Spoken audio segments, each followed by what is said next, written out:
¿Qué tal? Bienvenidos una vez más al canal de Vida y Virtud.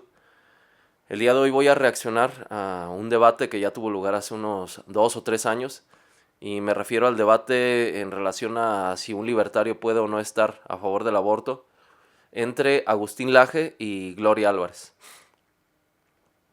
Voy a empezarlo ya adelantado porque me parece que todo digamos, la introducción que hace Agustín Laje se resuelve muy bien en algunas premisas que empieza a desarrollar desde la biología y desde la ética y desde la metafísica, desde la filosofía principalmente, que es donde se pone bueno el debate. Gloria no sabe ni qué contestar, es el famoso te contesto poniendo libros uno sobre otro porque, no sé, de alguna manera ese es muy buen argumento, ¿no? De cierto modo te estoy demostrando que sé mucho. ¿No? Se hizo hasta meme, eso de poner libros sobre la mesa, ¿no? Y sin nada más que agregar, pues vamos a empezar.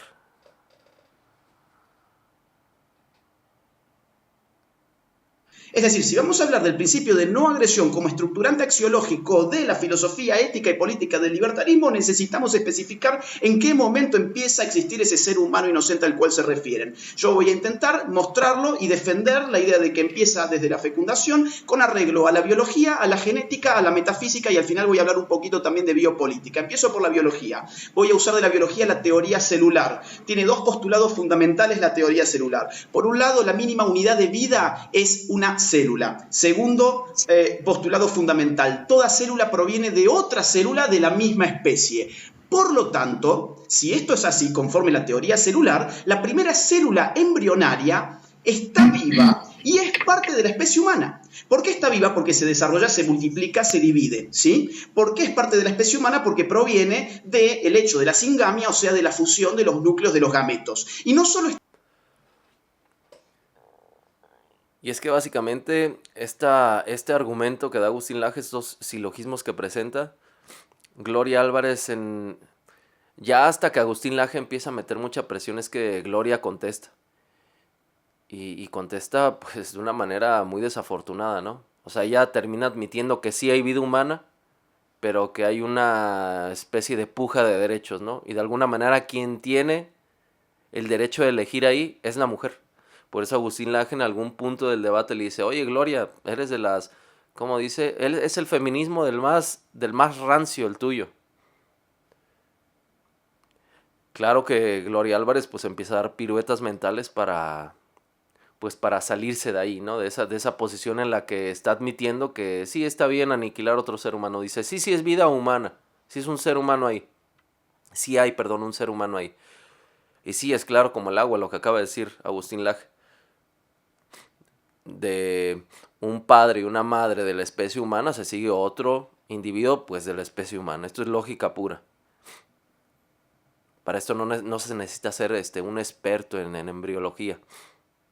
Además que usted se puede descargar incluso en PDF libros de embriología o artículos de embriología y se va a dar cuenta pues que si hay un proceso ahí, ¿no? Extenso, complejo, pero que finalmente no podemos o no debemos, si nos queremos acercar a la verdad, concluir que ahí hay un cúmulo de células indeterminadas, indefinidas, ¿no? De ahí no sale un manojo de cilantro, de ahí no sale un elefante, de ahí no sale una bolsa con canicas, de ahí no sale, vaya usted a saber qué, quizá un individuo de otra nueva especie.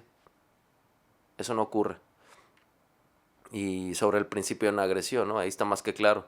Y Gloria a lo largo del debate pues lo niega, ¿no? Es de estas personas que primero afirman X, luego les desmontan X y no te creas, yo no sostengo X, sostengo Y.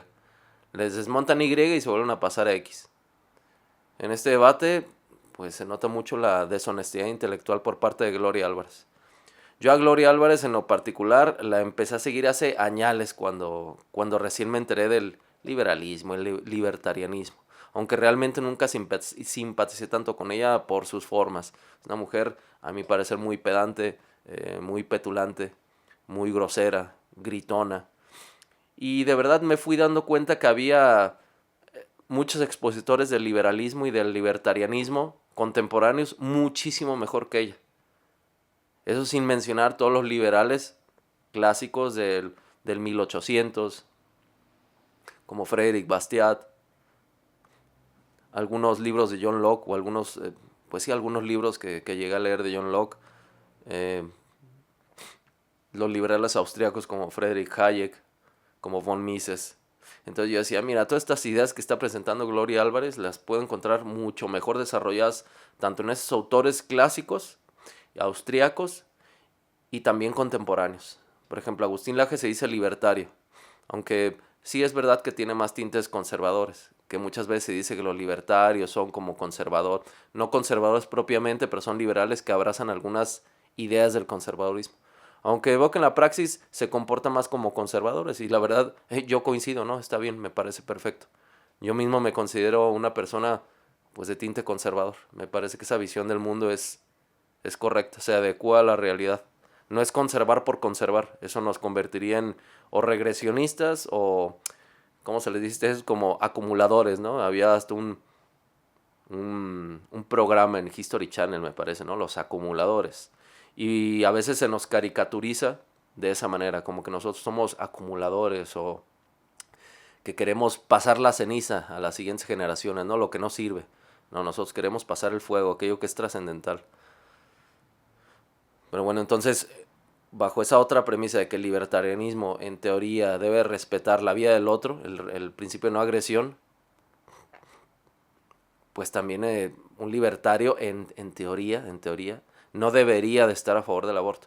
Porque aquí el debate me parece que se presentó de una manera medio que se podría llevar a... se podría prestar a confusión. Y si es que pues Gloria Álvarez se quedó en el de que se puede, ¿no? Y le presenta como 20,000 autores liberales. No, mira, de que se puede, se puede. No, en el sentido de realizar todo aquello que sea posible, sí, se puede. Para mi punto de vista debió haber sido, ¿es correcto que un libertario, o es congruente que un libertario esté a favor del aborto? ¿O un libertario debe estar a favor del aborto? Me parece que ese debió haber sido el título del debate, me parece. Pero bueno, vamos a continuar.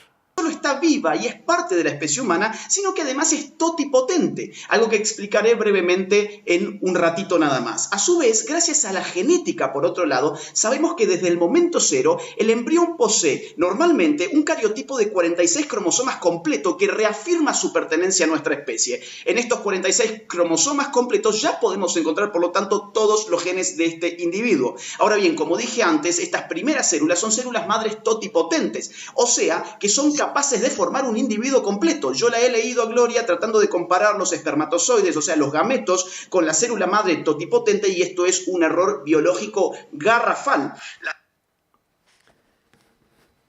Eso que acaba de mencionar Agustín Laje recién, sobre el esperma y la confusión que hay, perdón, sí, el espermatozoide y el óvulo, perdón, el cigoto.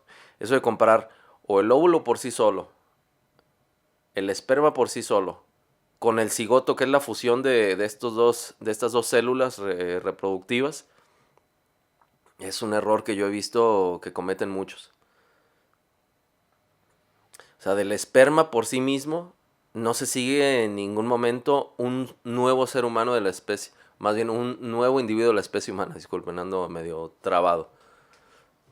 Tampoco del óvulo por sí mismo se sigue un nuevo individuo de la especie humana. Se necesita la fusión de ambos para que surja un cigoto, y ahí es donde surge un nuevo individuo. Ahí es donde surge un nuevo ser humano de vuelta. De un óvulo y un esperma de individuos de la especie humana se sigue otro individuo de la especie humana. Es lógica, eso es algo muy básico. Y sí, desafortunadamente yo me he topado con comentarios así en internet. Y entonces los derechos de los espermatozoides, ¿no? Y se ríen. Y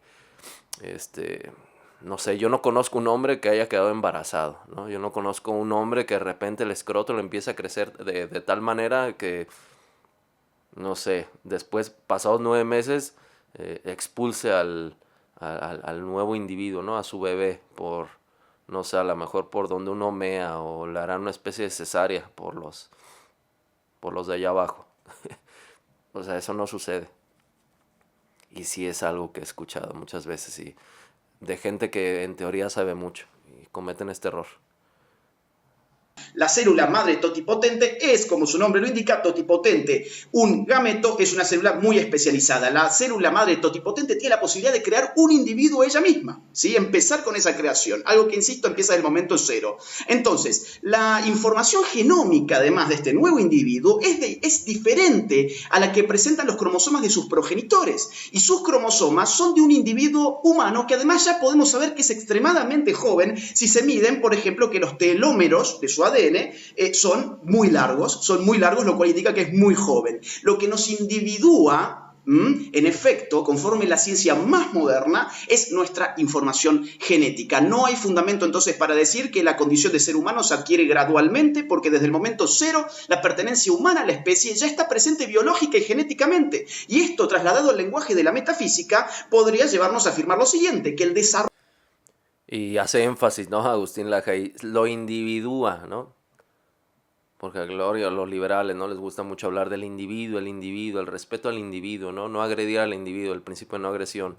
Mi individualidad, mis derechos individuales. Y ahí Agustín Laje le está señalando, es que aquí surge un nuevo individuo. Y esa vida es humana. Por lo tanto, desde los liberales clásicos, la jerarquía es derechos naturales. Primero vida, luego libertad y luego propiedad. No es propiedad, y luego ya después vemos si la vida, a ver qué es la vida humana y se empieza a hacer un montón de maromas mentales para justificar ciertos atropellos. Lo mismo con la libertad, o sea, es vida, libertad y propiedad. Es así de simple. Entonces, si no se respeta ese derecho inalienable o ese derecho natural, desde la lógica liberal clásica, pues no se puede otorgar ningún otro derecho. A ese niño por nacer, ese nuevo individuo de la especie humana, se le debe de respetar ese derecho que tiene a seguir viviendo, a seguir como viviente. Viviente ya es. No podemos permitir que lo positivo una ley. Que no, es que como no está promulgado en una ley, bueno, quiere decir que podemos hacer lo que sea con ese individuo de la especie humana. Porque hay quienes proceden de esa manera, son muy simplones. No, es que lo dice la ley. O sea que todas las leyes a lo largo de la historia, en todos los contextos históricos, han sido buenas leyes. No, justamente por eso las leyes positivas van cambiando. Porque somos seres pensantes y entendemos que hay algunas leyes, ciertas leyes que han sido promulgadas, que están mal, que van en contra de estos derechos inalienables, por ejemplo, en este caso el aborto. Otro caso, por ejemplo, la esclavitud. Ya Alexis de Tocqueville en su libro de la democracia en América señalaba ese mal o ese cáncer que había en América, en Norteamérica, en relación a la esclavitud, por ejemplo. Él decía, bueno, sí, vida, libertad y propiedad, pero para los blancos, ¿no? Entonces, bueno, ahí se hacían algunas piruetas mentales para justificar, ¿no? Que el negro, no sé, a lo mejor no era, como decía Voltaire, ¿no? Creo que era Voltaire que no podía distinguir entre un negro y un simio, una cosa así. De ahí no se sigue que todos los norteamericanos en aquel momento fueran racistas, malvados, ¿no? Justamente por eso hubo una guerra civil. Gracias a algunos norteamericanos que vieron que esto que era inherentemente malo, fue que empezaron a generar todo esto que desembocó en la guerra civil. Pero porque se dieron justamente que esa ley en sí misma estaba mal planteada, estaba mal. Como que vida, libertad y persecución de la libertad, pero nada más para los blancos. Igual acá no, pues vida, libertad y propiedad, pero para el adulto. O para el que ya salió del vientre materno, ¿no? Como un cambio de posición. O sea, dentro no vale, fuera sí vale. O sea, es tan absurdo como, a ver, dentro de tu cuarto, tu vida vale, pero sales del cuarto, cruzas esa puerta y de repente tu vida no tiene valor alguno y te la podemos quitar si nosotros queremos. Es así de ridículo. O sea, dentro del vientre materno no vale, ya cuando sale, estás a salvo, individuo de la especie humana, ya has salido del vientre de tu madre. Es ridículo, ¿no? Ridículo. Vamos a seguir. desarrollo de una potencia presupone la esencia de la cual se desarrolla. Es decir, que eso que se desarrolla como ser humano, si se desarrolla como ser humano desde el momento uno, tiene que tener entonces la esencia de ese ser humano. En acto primero, a ver, sus potencias de ser humano ya están en acto primero, como lo explicó muy bien Zanotti y otros filósofos que han seguido la tradición aristotélica, que es la misma que han seguido Ayn Rand, ¿sí? Y es ahí donde se pone interesante, en el que Gloria no sabe posteriormente ni qué responder. Y sí, justamente, lo que dice Agustín Laje es verdad. En acto ya es ser humano. Todas las potencias ya, por decirlo de algún modo, reposan en ese ser humano en acto. Y hay una sustancia. En esa sustancia que es el ser humano, que es lo que sostiene, se dan posteriormente con el tiempo los accidentes. Pero ya la esencia, como dice Agustín Laje, que de vuelta de un ser humano, de una madre y de un padre humano, se sigue un ser humano, no por las operaciones, por los efectos se conocen las causas. Entonces, muchas personas, no, lo que pasa es que todavía no habla, no, todavía no desarrolla conciencia, no desarrolla un lenguaje todavía muy complejo, todavía no. O la burrada es que no son autosuficientes todavía los embriones ni los fetos. Bueno, ni los bebés tampoco son autosuficientes. Y los bebés recién salidos de la barriga de su madre siguen en desarrollo psicológico, biológico, corpóreo. Los huesos siguen desarrollándose, el cerebro sigue desarrollándose, los pulmones, todo su ser desde una perspectiva o desde una observancia corpórea sigue en desarrollo. ¿Qué hacemos con el bebé? No, lo que pasa es que no le ha cerrado bien el cráneo, ¿no? Entonces quiere decir que como no tiene cerrado el cráneo todavía, no tiene totalmente desarrollado los pulmones, bueno, es un ser humano de segunda clase, ¿no? De segunda categoría. Bueno, justamente porque eso con el tiempo se va actualizando. Igual el bebé va a ir creciendo, va a ir desarrollando va actualizando ciertas potencias, pero porque ya es un ser humano. En ese ser humano que es la sustancia, se van a ir dando todo este tipo de cosas si es que no se meten esas sucias y puercas aborteras manos en medio. Pero se va a dar, salvo que estemos hablando de por ejemplo, un embarazo, ¿cómo se llama? Molar, me parece. Pero ahí no se dio ese cambio sustancial, ahí hubo alguna deficiencia en la cual creo, porque eso lo leí hace mucho, o el esperma o el óvulo no tiene la suficiente carga de cromosomas. O sea, hay una deficiencia ahí, digamos, material de parte o del esperma o del óvulo. Por eso se dan este tipo de embarazos molares. No se da realmente esa fusión como debería ser. Hay una deficiencia y por eso sucede eso. O abortan antes de. O de repente sí, dan a luz, pero dan a luz a eso, ¿no? Se le llama una mola. Pero algo salió mal, o sea, ese ser humano no es ser humano ni siquiera. Porque no se dio ese cambio sustancial como debería. Entonces, salvo esas excepciones, y de vuelta son excepciones, ahí algo salió mal. O que venga ese ser humano con una enfermedad genética. Y no sé, que a lo mejor no puede desarrollar perfectamente el lenguaje conforme vaya creciendo. Pero su esencia ya es racional, viene de un hombre y una mujer, de una naturaleza racional. Entonces ahí hay un ser humano sí o sí. Entonces, como lo explicó además el padre de la genética moderna, Lejeune, si la vida no comienza con la fecundación, entonces no comienza nunca. Ahora, en último lugar, en mis últimos 30 segundos, quiero dejar asentado la cuestión de la biopolítica. Entiendo que Gloria Álvarez es politóloga también, entonces supongo yo que debe manejar el paradigma de la biopolítica, porque con arreglo al paradigma de la biopolítica podemos comprender a su vez que el aborto, ya sea despenalizado o legalizado, siempre es una política estatal. Siempre está detrás una política de control demográfico tal como la empiria histórica del siglo XX y del siglo XXI ha mostrado. Los ejemplos sobran. Informe Kissinger del 74, informe Rockefeller para el gobierno de Estados Unidos en el 72, el crecimiento del presupuesto para el control de la población en el resto del mundo durante la época de Lyndon Johnson. Por ejemplo, la conferencia de la ONU del 94 en el Cairo sobre la población y el desarrollo, etcétera, etcétera. Así que sí. Y ya para cerrar el video, lo voy a hacer en partes porque es un debate que dura pues aproximadamente una hora pasaditas. Esto que dice Agustín Laje es muy interesante, yo ya lo había leído en un artículo que subió también en relación al aborto. Y lo dirige principalmente para algunos liberales medio contradictorios como Gloria Álvarez, ¿no? Entonces él le menciona, ¿y qué pasa con ese control, ¿no? De parte del Estado? Porque ahí el Estado está en medio, ¿qué pasa con eso? ¿Estás a favor? Deberías estar en contra. Y no solo organismos, o no, simplemente desde el poder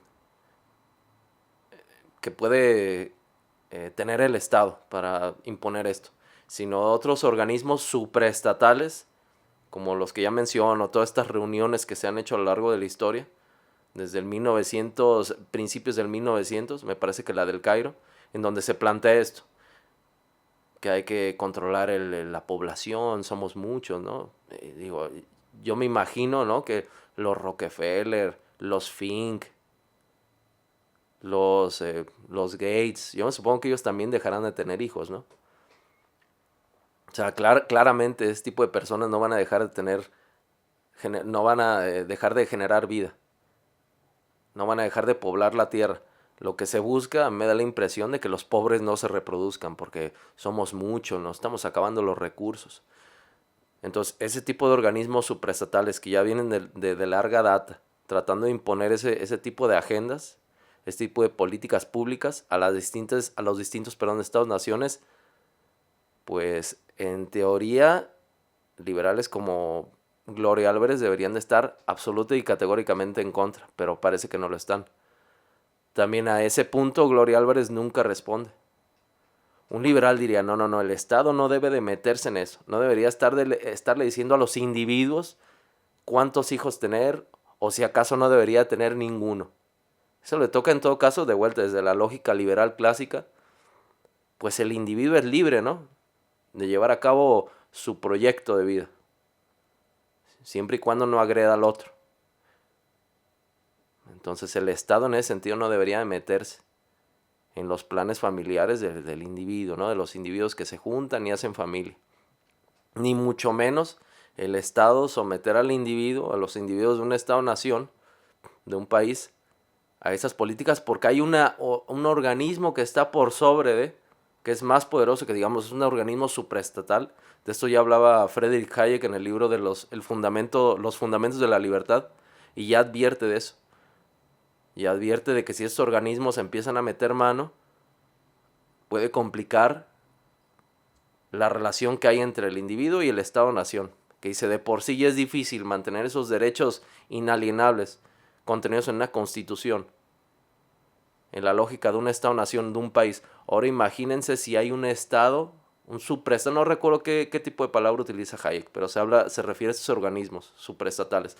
Imagínense qué difícil va a ser lidiar con esos organismos que tienen más poder y que están sobre los estados. Va a ser más difícil poder controlar, o no controlar, sino respetar los derechos inalienables y naturales del individuo. Así que lo dejo hasta aquí. Si les gusta el contenido, pues suscríbanse, que no cuesta nada. Compartan, que eso ayuda mucho. Denle like, dejen su comentario y posteriormente estaré subiendo la parte 2, quizá una parte 3, quizá una parte 4. No sé, porque llevo apenas 20 minutos y la adelanté. Adelanté lo primero porque creo que desde donde empecé, Agustín Laje presenta muy bien sus premisas. Las desarrolla muy bien, sus silogismos.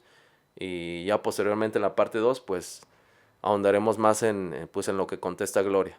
Que honestamente deje intactos los silogismos de Agustín Laje. Sin nada más que agregar, hermanos míos, el que tenga oídos para oír, que oiga.